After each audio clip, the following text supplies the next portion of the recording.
It's been 4 to 5 months since the best college football players threw a pass, made a tackle, or caught a pass. Johnny Manziel played about 126 days ago. Jadeveon Clowney played about 127 days ago. So it's been a while for these guys to simply go through the combine and do all these things that are necessary before the NFL draft. But the draft is finally almost here. It starts on Thursday, goes through Friday, and then it may go through Saturday, I'm not sure. But the first round is on Thursday. That's the one everybody's going to be paying attention to. The Texans hold the number one overall pick for now. There's been a lot of rumors, and they're very substantial, that the Texans are looking to trade that pick. Is that a good idea? Maybe. There isn't that one Andrew Luck type of talent that's going to come in and immediately change the franchise for the Texans. Usually that guy is a quarterback. However, there is no quarterback in this year's class that has the type of talent, type of potential to come in and completely reverse the fortunes of the Texans last year, which were terrible. At 2-14, they were not very good in multiple aspects. So, the Texans are looking to trade out because they don't see anybody that is worth that number one overall pick. If they keep the pick, all indications are that it's going to be Clowney. There's been talk of Khalil Mack, the linebacker out of Buffalo, but there's no reason to take Khalil Mack at this point. Tim Hasselbeck of ESPN brought up a great point yesterday. Romeo Crennel is the defensive coordinator of the Texans at this point. He runs a 3-4 defense.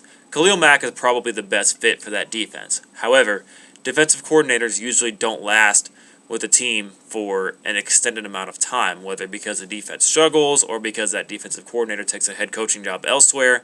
So, if you take a guy based on fit, what if Romeo Crennel isn't there in a couple years? Then somebody comes in and brings in a different defense. Does that mean that Khalil Mack is going to be a misfit in that system? So it's hard to take a guy simply based on fit. I think with the number one overall pick, you have to take the guy that's the best football player and has the potential to be the best football player in this draft, and that is without question Jadeveon Clowney, the defensive end out of South Carolina. Questions about his motor are, I think, going away at this point, and he's without a doubt the best athlete in this draft and really the best player in this draft. There is no quarterback worth taking number one overall. There is no other offensive player worth taking number one overall. Now, if they trade back, say with the Falcons, or maybe the Browns want to trade up for some reason, then maybe you look at taking a quarterback if you're able to trade back into that anywhere in the 8 to 13 range. The Falcons have really been talked about as a team looking to trade up, probably for Clowney, because their pass rush has struggled so much these past couple seasons, especially last year, leading to their just miraculous decline. But if the Texans trade back, then maybe they look at taking a quarterback, make it Manziel or Bortles or Bridgewater or even Derek Carr for irony's sake. But at number one, they have to take Clowney, and all indications are they will take Clowney. Now, if they trade that pick, like I said, then that opens up a whole range of possibilities. Clowney's probably going to be taken number one, no matter who the team is. But for the Texans' sake, if they trade back, then they can look at taking a offensive lineman. They can look at taking a quarterback or even a wide receiver, which is very unlikely, but a possibility nonetheless. The biggest questions for the Texans this season going into the offseason are addressing the offensive line spot, the quarterback spot, and the defensive backfield slots.